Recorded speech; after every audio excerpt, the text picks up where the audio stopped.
might be rank 1. Oh no, or finished close to rank 1 last season. Sorry, it's a new month. I forgot that it was a new month. True. But I've been very impressed with how he's been doing things, and he's been playing a mix of like Control Warrior, Miracle Rogue with the Swashbucklers and Priest on his runs to rank #1 Legend. So practice paying off because he's at least getting to play the Miracle Rogue in the field today, and we'll see how those Swashbucklers will perform.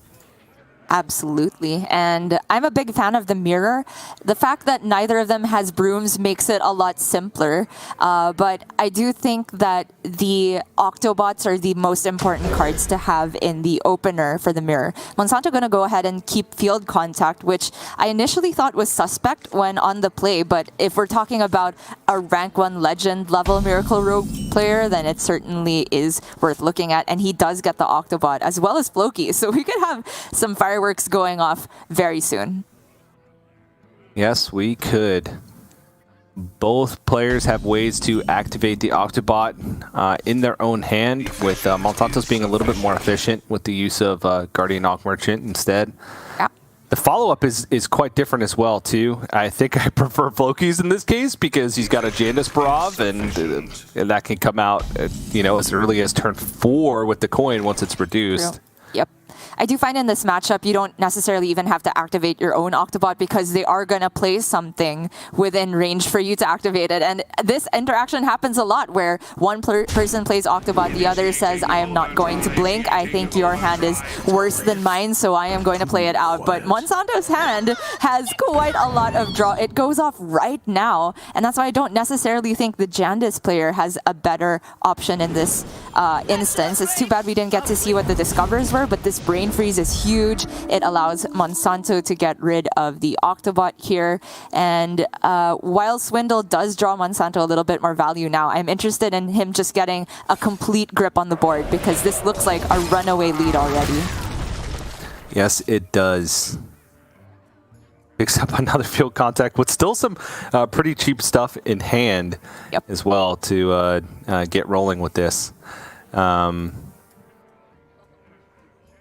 Foxy Swindle, this buff is much worse. So Foxy Swindle, there's some opportunity here. The problem is the field contact. He really doesn't want to leave it on board.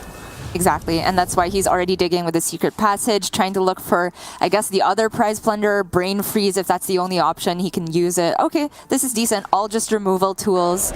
Stuff that he kind of wishes he would have for his own field contact, but Floki's hand is, in my opinion, just completely revolving around getting the Jandis safely down as possible, which means getting rid of as many minions as possible here.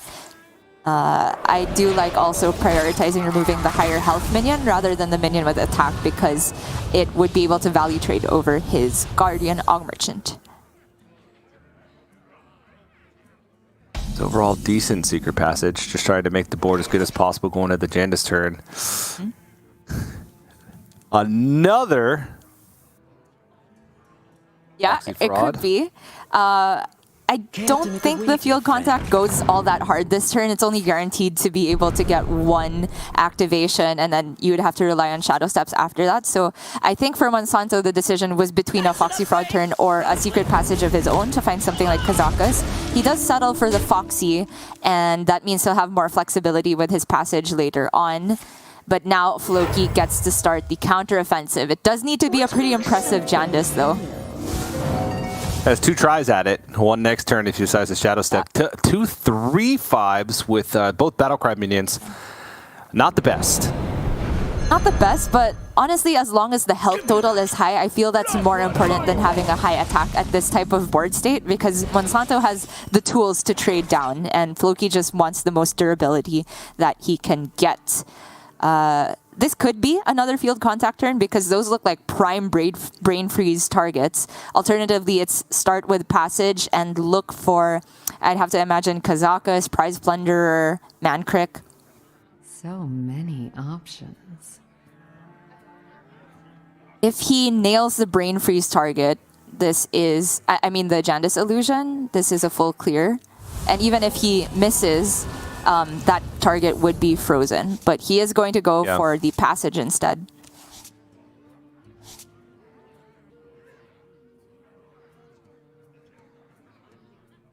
So I It's think Kazakis. Yeah, that's non-negotiable. It has to happen. And then I think it's just Prize Plunderer, Shadow Step the Prize Plunderer. Choose soon. Yeah. Nailed the target. Sweet.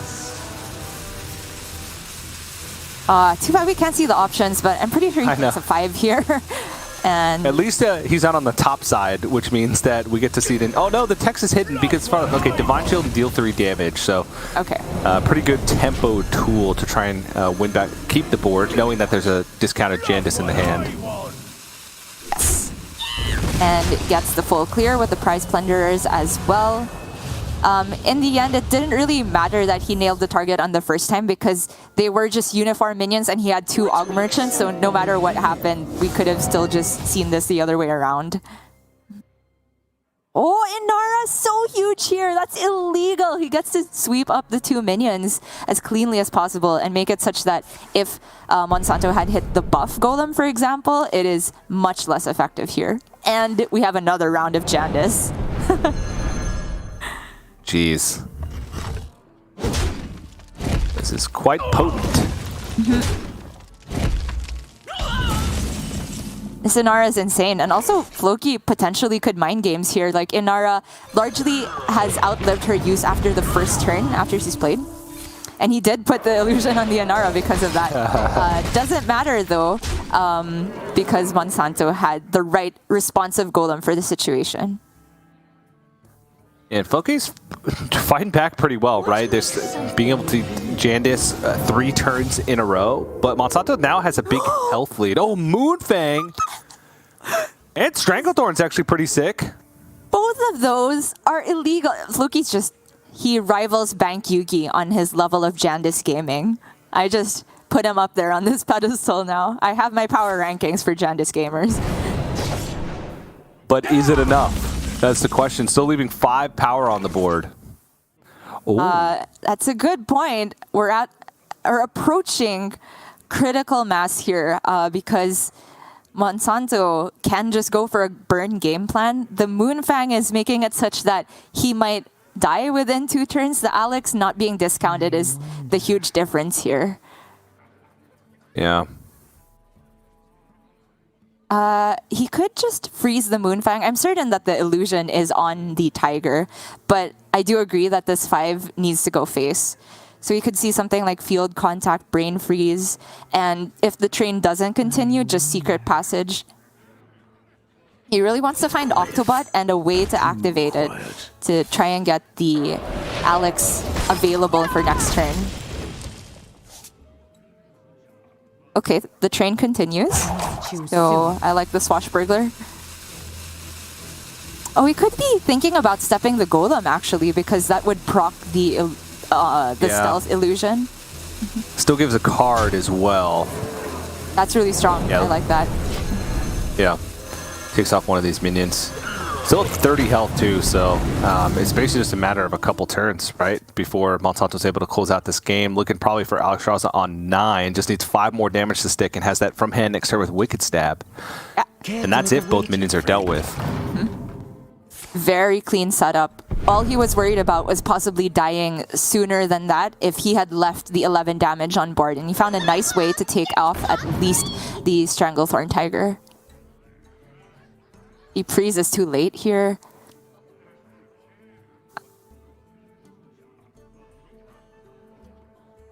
So, in terms of ways Floki can disrupt, is it... I mean, he already played 1/1 Thief to look for Ice Barrier or something like that. I guess he just kind of has to hope that Monsanto doesn't have the clean setup. Yeah. Not really anything he can do with 2 mana. Choose soon.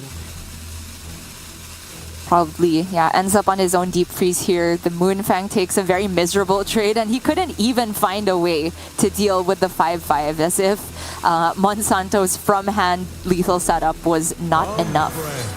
And that's really impressive from Monsanto, given that Floki played 3 Jandises this game. Yep. Usually that's a recipe for success, unless you're playing against a deck with a ton of removal, but I mean, at least Floki's not dead this turn.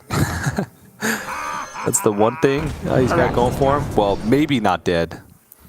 Runic Carvings is not the play this turn, I'm pretty sure. Like, all Monsanto wants to do is...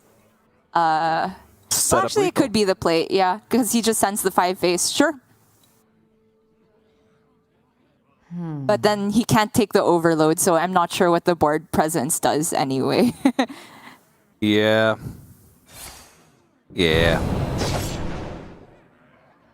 As long as he shoots the 6-1 with the Prize Plunderer, it is all good. The 5-5 can either go into a minion if he fits the dagger face, or it just goes face. Monsanto has very few things to worry about because he's at 30. There's just no way he can die from this early on. And I believe there's nothing Floki can generate to stop an Alexstrasza coming down on curve. So that is just the game. Yep, that's going to do it. And, I mean, even just this board is a little bit difficult for Floki to deal with, so...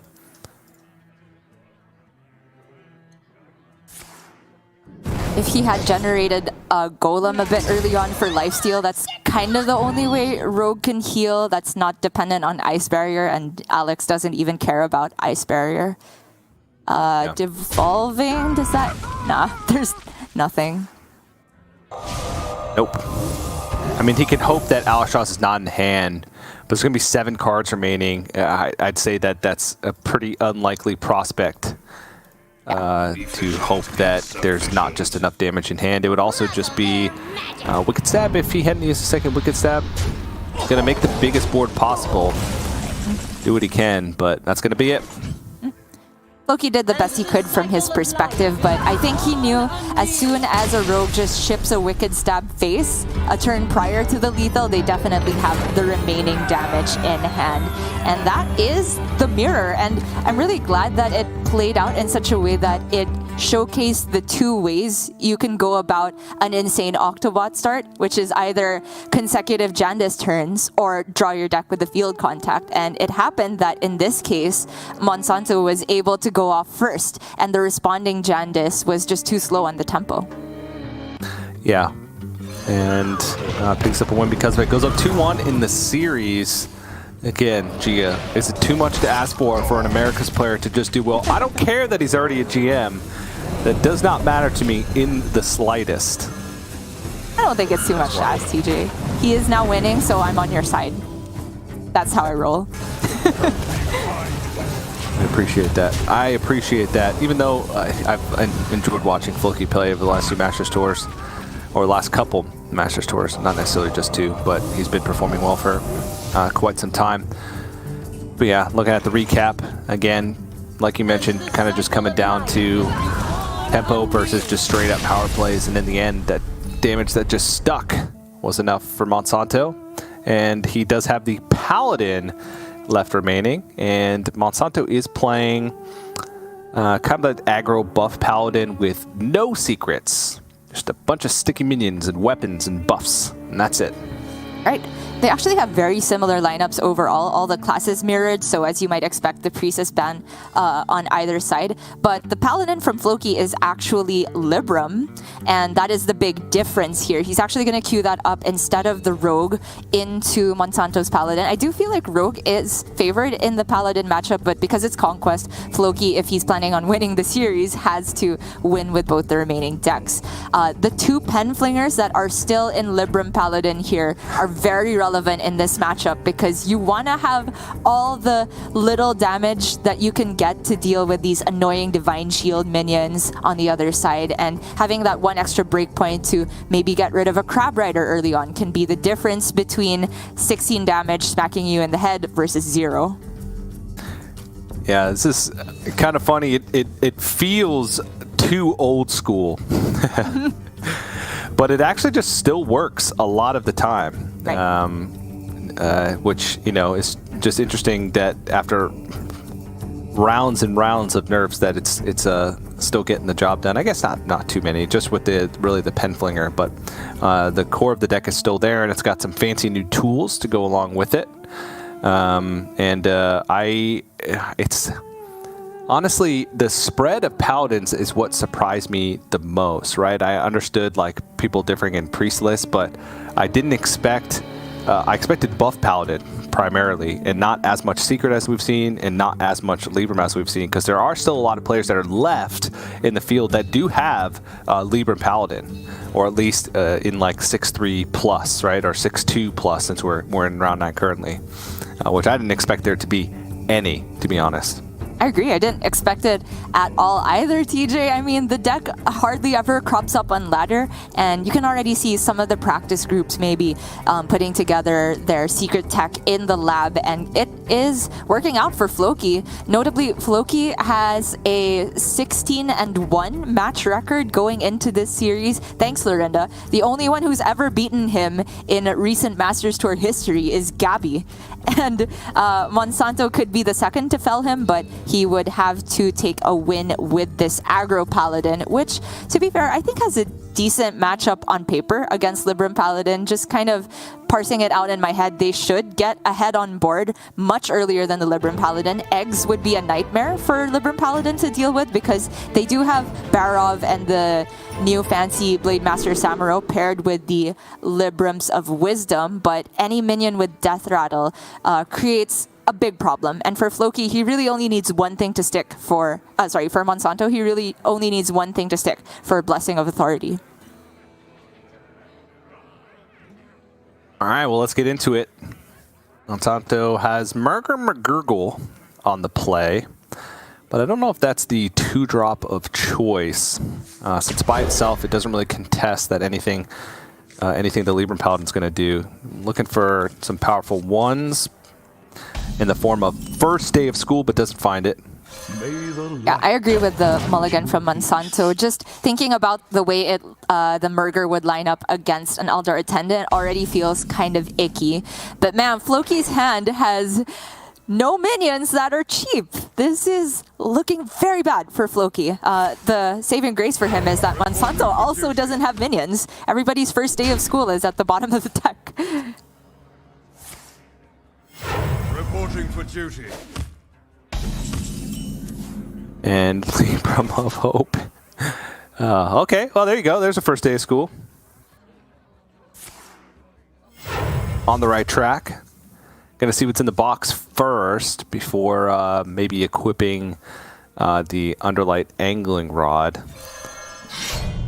Yeah, it doesn't feel great to have to swing into a 1-1, but I completely agree with Monsanto prioritizing preserving the fragile minions he does have, because his hand is just buff, buff, buff all on the left side. That's a Red Scale Dragon Tamer, and Monsanto does play Alexstrasza the Lifebinder. That's some unintended synergy. Very Quite nice. Cool. Yeah, I've seen lists that actually just straight up run that card so that they can pull the Alexstrasza rather consistently. As for Floki, he has a Cariel, but this is absolutely not the size of board that you want to use her Divine Shield on. It's all just very icky. I assume it's just going to be another hero power so that he can coin Aldor Truthseeker next turn and then maybe try to swing with a big Libram of Justice turn. Yeah, also the Carol Rome attacks into 1-1 then dies to the Underlight Angling Rod, still leaving a minion on board. So just, yeah, it doesn't feel great overall. Must move quickly. Just a disaster of an opening hand for Floki. Wow, he ends up going for it. Okay, that means that his Librams of Justice and the Hand of Adal do go down in cost. So it is kind of like getting discounts from Eldar Truthseeker, but it's Floki just kind of saying that he expects he will have to respond to a minion next turn, which is very fair because Monsanto's expected play is just swing and Blessing of Kings, and Floki will just play Libram of Hope into that, I assume.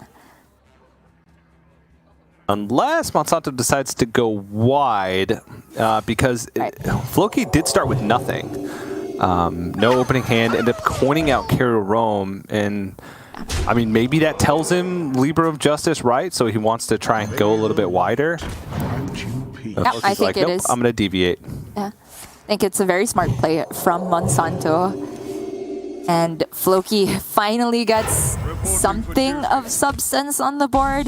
It is very meager though, especially since Monsanto can now go for Blessing of Authority if he likes. But since you mentioned he could have like a soft read on the Libram of Wisdom, he could commit to going wider on the board again here, or even just commit the weapon and play a couple more 1-drops. Yeah, which also makes sense. One of the other things is the Blessing of Authority. He does have the rush minion for Blessing of Authority. Sorry, I can't remember the name. It's the 1-mana 2/1 rush. So that could be something as well.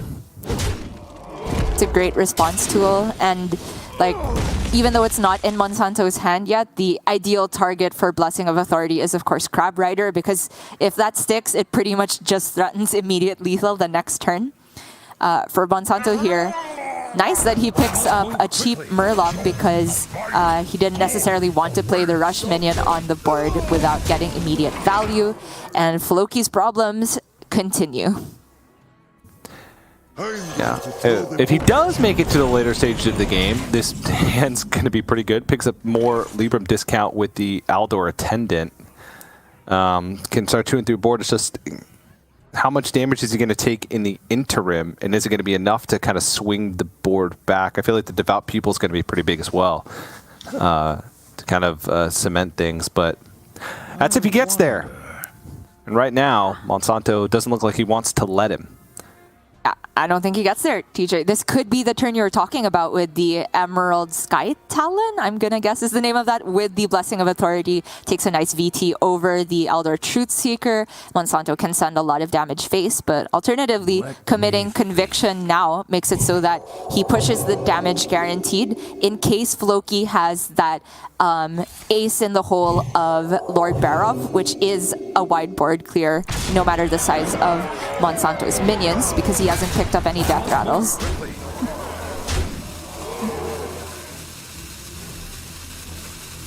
That's a 13-7. He's a big boy. No Barov, and even if he got the Barov, no Broom to go alongside it. So Floki, is he just dead on board if he goes for Libram of Hope? Goes to 17. Monsanto can...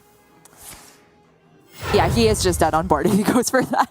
Because Monsanto can swing and then trade the 5-2 and the 3-3, and then there's 17 remaining. Yeah, exactly, 17. Even without the Blessing of Kings and Hand of Adal that are in the hand and playable next turn for Monsanto. Mm-hmm.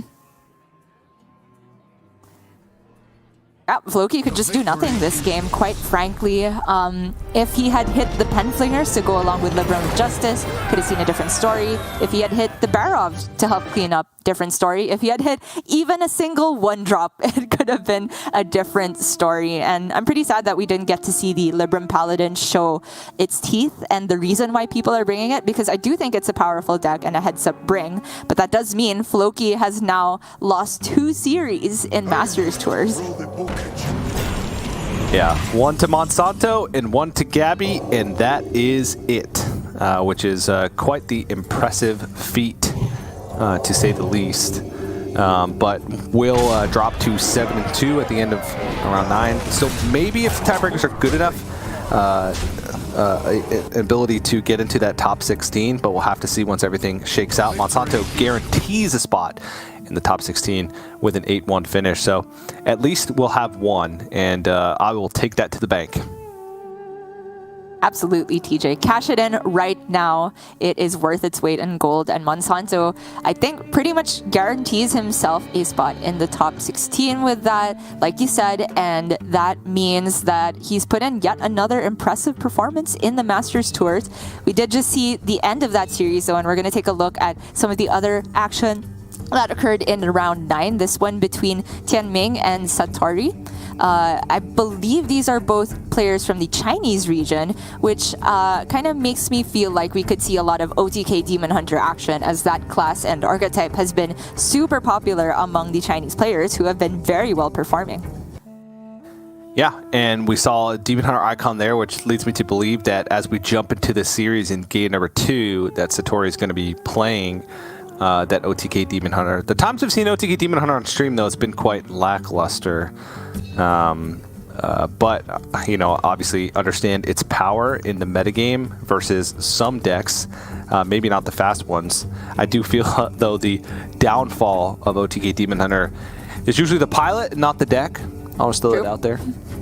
I think that's very Very true. tough deck to maximize. It's very fair. I can say this because I have messed the deck up so many times, and there are lethals that are not straightforward. You have to sometimes piece it together over 2 turns, or you have to use Fell Scream Blast and Eye Beam. There's ordering with Talented Arcanist. There's positioning on your own minions so that you don't kill everything off all at once, that type of thing. And against Miracle Rogue in particular, I think the most important thing for Demon Hunter is kind of budgeting your hand space such that the timing works out of when you play Skull. Because the Miracle Rogue, they are running Cult Neophyte, and they have opportunities to make your life as difficult as possible. So I feel that even though there might be some turns for Demon Hunter where they might say, I don't want to just spend my mana on a philosophy to get it out of hand, it might be necessary. Yeah, definitely could be. And one of the things that I've been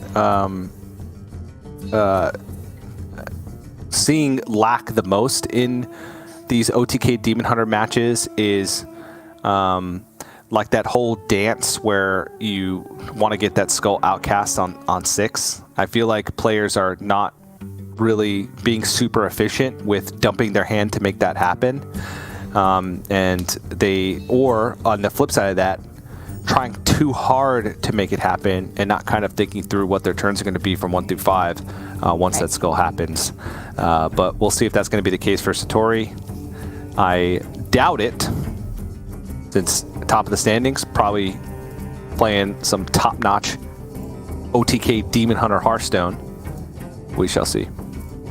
I do expect great things from Satori as well. This list, very streamlined, running 2-ofs of everything except the Fell Screamer and the Throwglaive.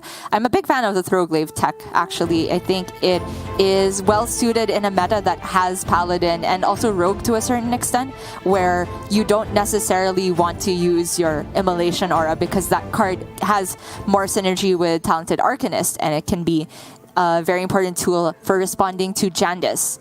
Satori already has his skull on the left, so a lot of that important decision making you were talking about has already been handed to him on a silver platter, TJ. There we go. Well, then you factor in like Illidari studies and making sure that you don't like give up the buff for Illidari studies before you play the skull to try and get it on 5 instead of 6, but it's a lot easier.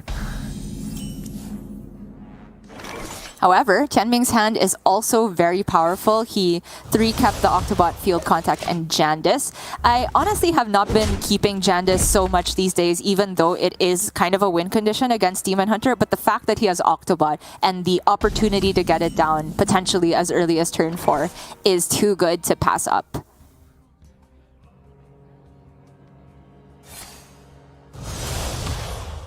On Satori's turn, he did have the opportunity to play Spectral Sight for a single draw, but I don't think he was in a position where he's that desperate for the cards just yet. He will be able to get the Skull and Outcast at some point, and then the Throwglaive most likely had been used by that point, so the Spectral can follow up in Outcast as well. Yeah.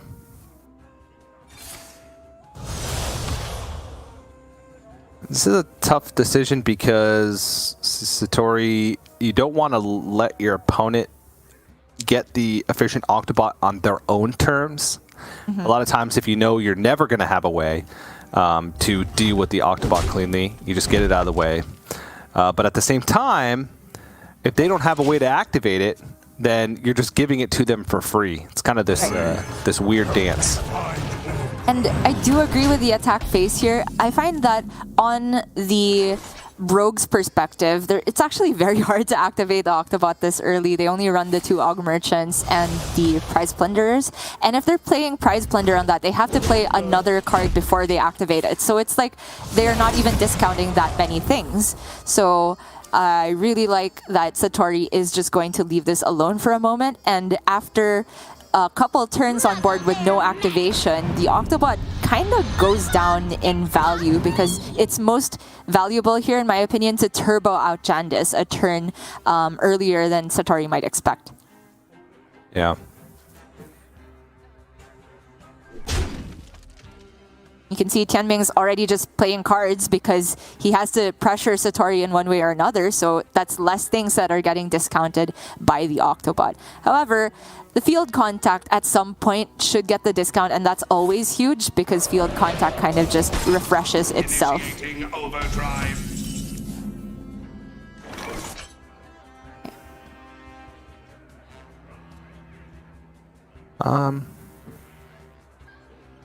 It's an alright double throw glaive and hero power Yeah. turn. Clears the board, and that's what you want. That's all you could really ask for going into Skull turn on 6. And like you mentioned earlier, he's already got the follow-up to the Skull as well. So Tianming really has to kind of pile on the pressure here. But luckily, there's a Jandis. There is. There's also a Neophyte, though. It's a close toss-up because, I mean, Tianming will have seen this kept card on the left. I think he could have a pretty decent read on Skull. And so I really like the timing on the field contact turn. The problem is, if there is the chance for Immolation Aura, then it's kind of just like delaying the inevitable. Like, Satori would deal with his board, then you play Jandis, and then he Skulls anyway. Yeah, well, the one thing that this open up, right, is the ability to go Jandis, Tenwu coin Jandis. If there was an Immolation Aura, it might have been played there, and then you're clear for Jandis. Even if Immolation Aura is played on your Jandis board, that's okay because you're still keeping 2 of the 5 drops. And then that still disrupts the Skull because he'd only be on 7 mana. He couldn't Immolation Aura and Skull, unless, of course, he picked it up from the Skull. And like you said, he can go for the complete load up with Jandis, but there's an option also if he wants to Tenwu the Cult Neophyte and replay that this turn to try and preserve the stats he already has. Or just hold it all together and budget his resources in such a way that maybe he can build another board with Kazakus. Yeah, there was a board space issue. There was too many minions on board to get the full value from Jandis for the Tenwu, so that was a problem. But decides to just hold. It's enough power on board. Sorry, hasn't hit Immolation Aura, which is very worrisome. I'd imagine he was digging for the other I-Beam with this double jump. Doesn't hit it though. And so that means... Is he just gonna have to like shoot the 6/4 and assume that's the illusion?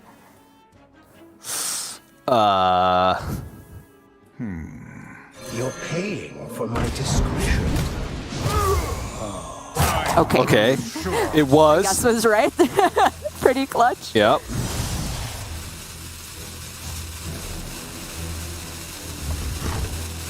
Still under some pressure though, but is starting to piece together some pieces of the combo. Still has some draw with Spectral Sight on the far left, which I think you mentioned earlier. Then you get Philosophy and then I-Beam. It all just kind of trickles down into even more Outcast and card draw and healing. Right. And it's just a little bit of ways away. Il'gynoth is going to already put him close enough to lethal. The Baron's Blacksmith. He can trigger it right now with the Prize Plunder. Push more damage. Oh. That looks really good. Give me that. +2/+2 on everything. Right. This gets the Lilypad Lurker out of range of even talented Arcanist with Immolation Aura. Notably, last turn, Satori swung into the Cult Neophyte just to make sure that Tianming had no opportunity to step that and replay it, because Satori knew about the high likelihood for him having to just clear the next board. He doesn't have Immolation, he has Fell Scream. Wait, does he have lethal? Is this lethal? 2 more. Yeah, because it's not a Raging Fellscreamer buff, it's a Skull buff, so the discount Yeah. stays and can do it all. Yeah. That is 36 by my count. Yeah, What? 36. This top deck, TJ. How did this? Wow. Oh my gosh, Demon Hunter. That was 15 cards left too. That was not like that. Like, it's not like he could cycle through his whole deck on turn 8, staring at lethal damage from hand from Tianming. Insane. That. I think that pan out really let's be honest, lets people realize why there's so much frustration against Demon Hunter these days, because you can just die from out of nowhere like that. It depends on how good the skull discounts were, depends on how early you got the Il'gynoth. And if it wasn't Il'gynoth there, it had to be Immolation Aura to deal with that board, because as we could see, the Fell Scream Blast could only deal with some of the minions, and the vast majority would then hit Satori in the head. And then Tianming had the Fireball in hand, or even Kazakus for another Golem for minion buffs to try and find the lethal. The fact that the rug was pulled out from under Tianming like that, honestly, really makes me feel for him. Yeah, I mean, we've all been there, right? We've all been there. Oh, yeah, I got him right where I want him. I've got a huge board. He can't remove it. Even if he picks up the perfect way to clear my board, I still have Burr from hand and playable cards. And then, yep, they just get you. And sometimes that happens. But that puts Satori up 2-0 in the series, and that's got to be a brutal one, because I'm sure Tianming felt incredibly far ahead for most of that match, being able to disrupt Satori's ability to draw cards or empty cards from his hand with Cult Neophytes early on. Just didn't pan out in the long run. It is true. There was some very cool play from Tianming with the timing and not getting overly greedy with all the Jandas in a single turn, because that can just get blown up by something like the buffed up Immolation Auras. He found a window to just go a bit wider on the turn when Satori wanted to go for the skull, but now it will be Satori on the Miracle Rogue, and this list looks extremely standard except for the one Penflinger in there in the place of what's usually the second Guardian Og Merchant, which I'd imagine is there for, I'd assume, Paladin matchups. Yeah, I would assume so. Still reeling after that last game. I'm getting flashbacks of my time on ladder and thinking that I'm so far ahead. But again, we're seeing so many different variations of the Miracle Rogue come out so far this weekend. There's, I think, a larger core package of cards than we're seeing from some other classes, with just kind of like the 2 slots and the 1 slots, whether you're playing Penflingers, whether you're playing Broomstick, if you're playing like Guardian Og Merchants, and then if you're playing Cult Neophytes. Some wiggle room at the top end. We're still seeing some rogues put in Orgrimmar, but I think that's largely been phased out by many players. Yeah, I do feel that Orgrimmar in Rogue doesn't actually help so much in the matchups you want to run it up against, like, say, Priest, because they can ignore it for quite a while until they're ready to clear not just the Orgrimmar, but all the 2/2s swept up at once. I definitely prefer the Cult Neophytes with their stacking value from your flexibility from shadow stepping them. In the mirror, again, Octobot, like we saw a while ago, most important thing, I see Satori has one, Tianming does not, but he does have Mankrik Kazakus, which is kind of the best curve you can get when you don't have the Octobot discounts. Yeah, still need some way to feel like turn 2. Like a Swindle would be quite nice. But if he doesn't find it, I think it is okay. Satori getting, I mean, pretty much field contact by itself is good enough to get discounted by the Octobot here. Yep. It is huge, but I don't necessarily know if this hand is good enough for Satori to go off with, because Foxy Fraud doesn't have anything to pair with, and even if he shadow steps it, that's only 2 draws and very fragile, so Satori is just going to bide his time, build up for a bigger swing turn, which I think is absolutely the way to go in the mirror.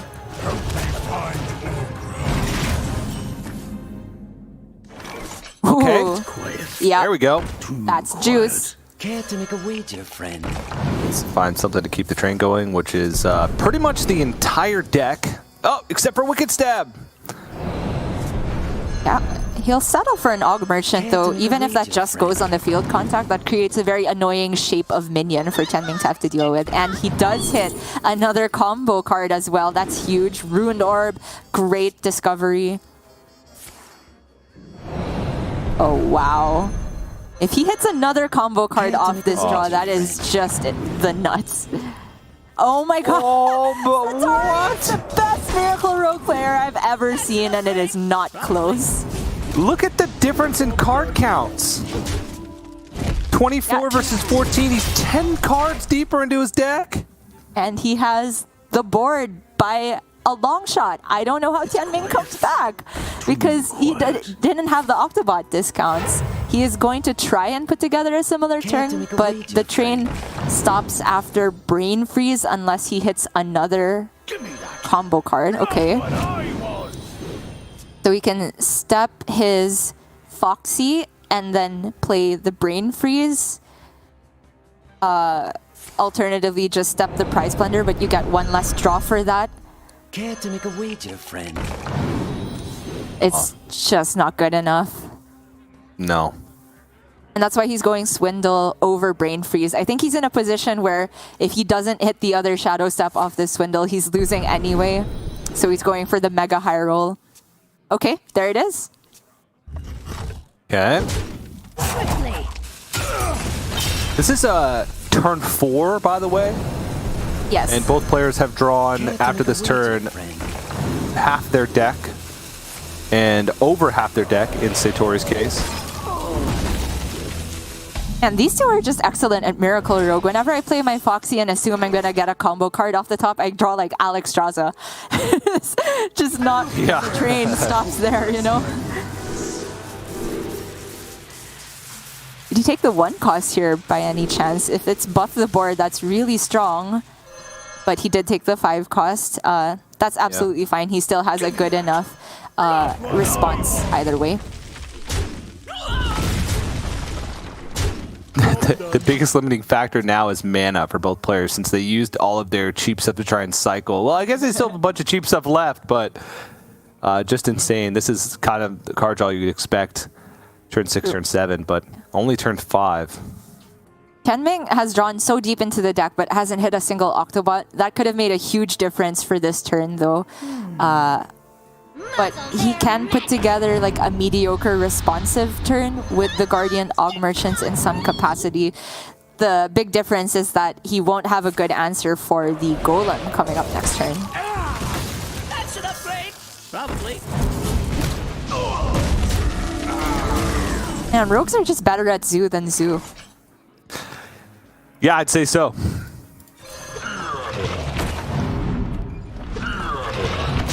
Okay, so it's Rush on the copy. Okay.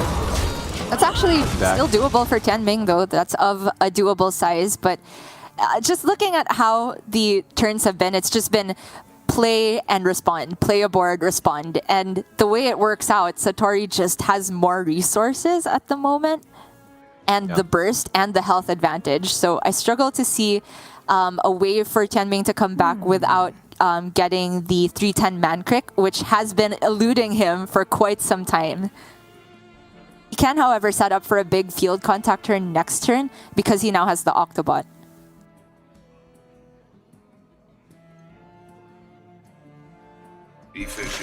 Kind of struggling to find what to do here, but I think just getting the Octobot discount now and then going Kazakis, and then like you mentioned, yeah, setting up for field contact next turn. But there's not much to start things off unless some stuff sticks on the board for Tenwu. It just picks a 1-mana Golem just to start off the field contact. He's also just dead. Because, okay. the stabs and the Ruined Orb and the dagger.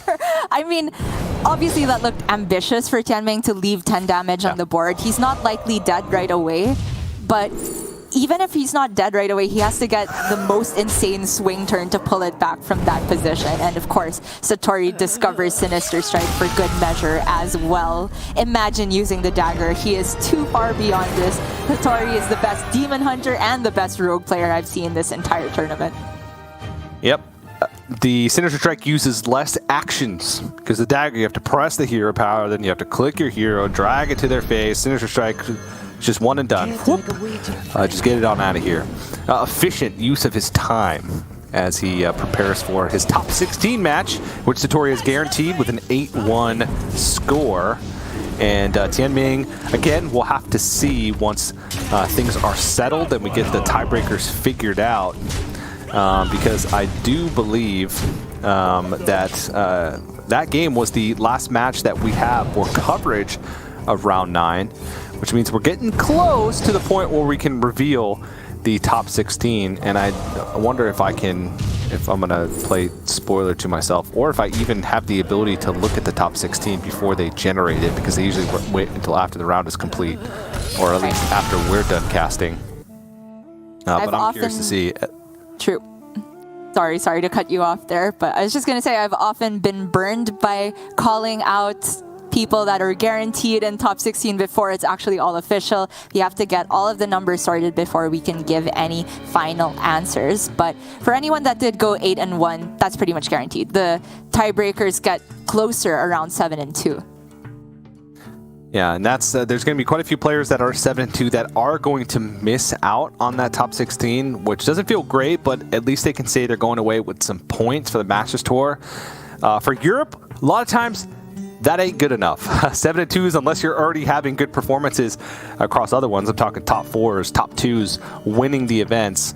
You're going to be hard-pressed to find an opportunity to make it into Grandmasters. But for Asia-Pacific, and more especially the Americas, it's a little bit tough, not as tough, and so 7-2 could sometimes give you that bump in points. But there we go. We don't have to put ourselves on the line. That is the top 16. Names that stand out to me right away. Bly's again making it into a top 16. Good performance in Swiss. Can he win another one? And then we have Gabby, Monsanto. We saw Floki, Tianming, both players from our last few matches that we broadcast, as well as Viper, our European Grandmaster, making it to that top 16. Wow, sliding in at the very last spot there. There's just a lot of Grandmasters representation in this top 16. A lot of European, a lot of Chinese representation. We have Monsanto flying the flag for Americas, but I'm not seeing very much APAC. TJ, I think we might have lost to you guys. I can't believe it. Glory, what happened? Wait, are there none? I'm not sure. Oh no, where Fate. Is I'm from. pretty sure Fate is from Singapore, I believe. Okay, great. We have one guy. Oh no, they play against each other. Oh no, you're right, TJ. Why did it happen this way? That the lone representative for APAC outside of China and then the lone representative for Americas have to knock each other out in the very first round. What is this cruelty? There's so much on the line for that top 16 match. But you saw the cut. You saw the 16 players that are remaining. And we're not done today. We are going to broadcast a featured match for the top 16, as well as some coverage from the other matches that are happening to set ourselves up for Championship Sunday and our top 8 tomorrow. Before we jump into that,